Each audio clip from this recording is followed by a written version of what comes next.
Today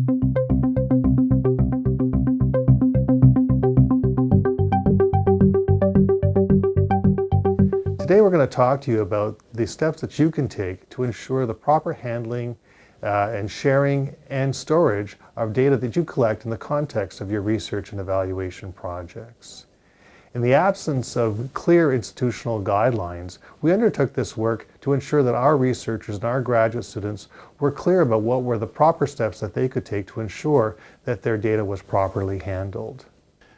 In conducting our review, we mostly focused on other institutions and other universities to see what they had. And we found that there was actually very little out there. And when universities did have recommendations, they were often quite vague. So for example, to password protect and encrypt sensitive data without defining what really constitutes sensitive and without defining even what constitutes encryption for that matter. So in reviewing relevant literature, in looking at best practices, and in consultation with data handling experts here at the University of Ottawa, we had come up with a three-dimensional framework for data handling. So first, our framework considers the type of data handled, and by type we mean to the extent to which data is identifying. Next, our framework considers the risk associated with a potential confidentiality breach.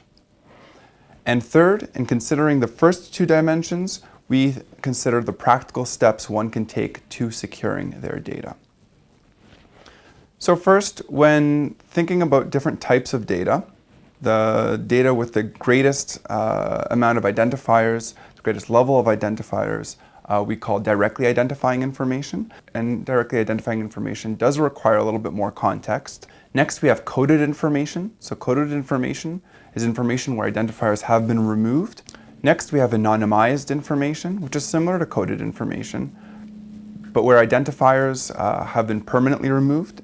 And finally, we have anonymous information. So anonymous information refers to information that was collected without any identifiers in the first place.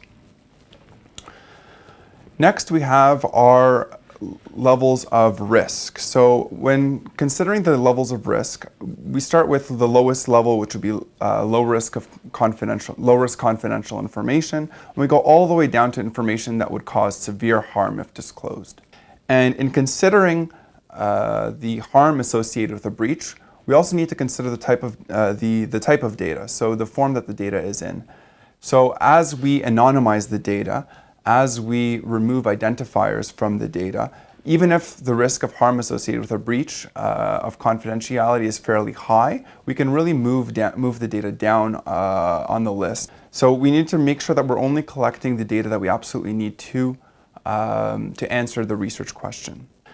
Next, we have outlined several steps one can take to when handling their electronic data. So these are more practical steps. So before even loading information onto one's device, onto one's computer, it's important to make sure that we have a fairly secure environment on that computer.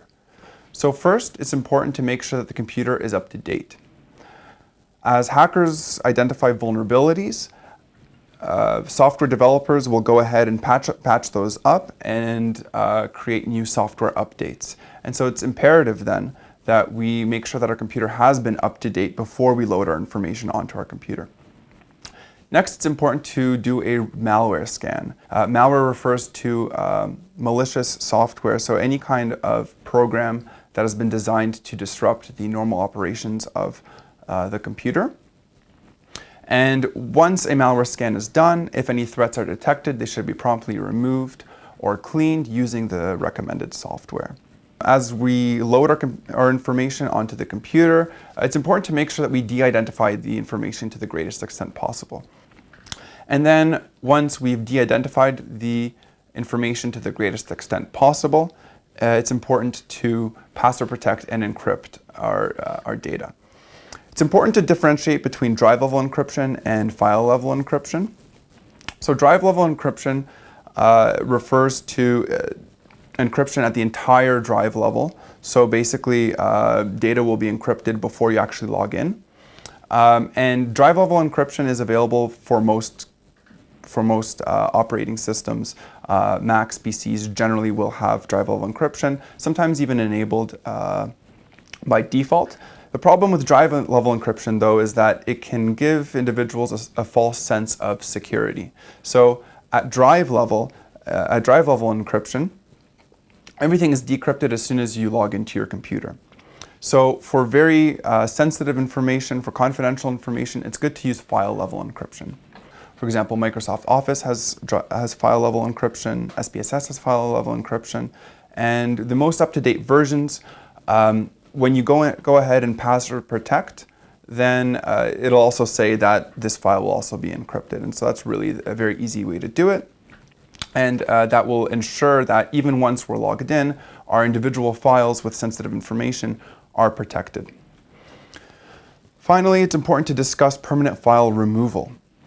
So when we simply use a simple trash bin on a computer, it's important to note that that only removes the file directory and it doesn't actually permanently remove the data from the hard drive. Somebody with the appropriate skill set would be able to actually access your hard drive and go ahead and retrieve some of that information.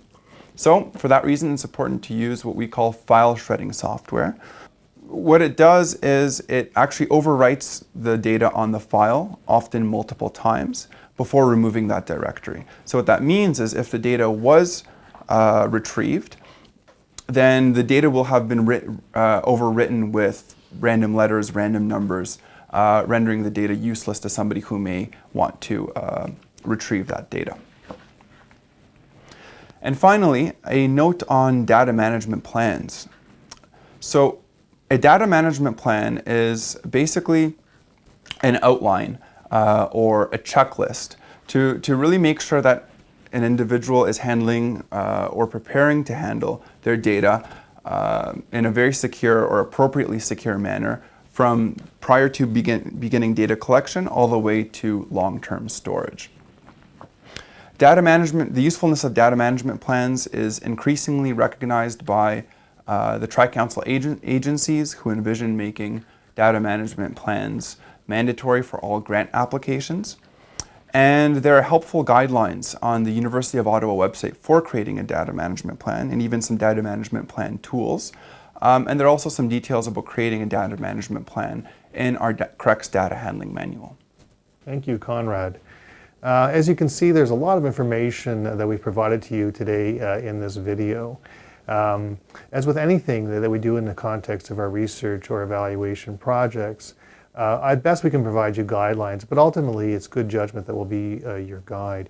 If you want to learn more about the details of our work, or if you would like to have more information from other experts here on campus, please consult the links that are provided on the CRECS webpage. Thank you.